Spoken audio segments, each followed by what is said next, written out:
There's an election happening in Bangladesh, but it's of secondary importance to the estimated two-thirds of households worried about rising food and fuel prices.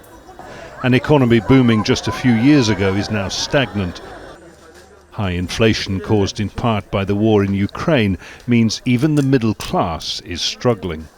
It is difficult to survive with these prices. If they wanted to make changes, they could have done it before. I'm pessimistic that anything will change.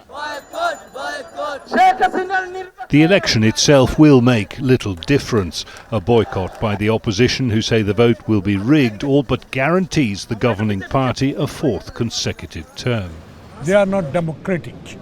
They are stay in power only for one party in Bangladesh, so that we are not accept this election. We are appeal to the people of Bangladesh not to attend the 7th election. Thank you.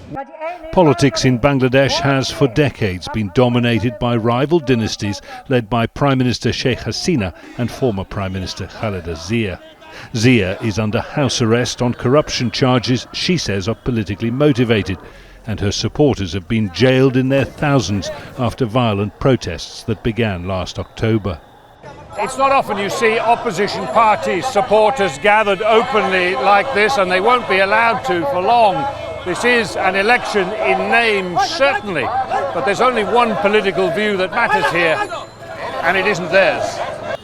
That's something the Awami League strongly refutes. The government is not hindering any political party from taking part in the election. Those who say we are doing so, their claims are bogus, they are false. Bahuddin Nasim is tipped for a senior ministerial job, and in his central Dhaka constituency, his is by far the most visible face fluttering in the breeze. Despite his promise of a fair election, the wind is turning in Bangladesh towards a one-party state. Jonah, Hulll, Al Jazeera, Dhaka.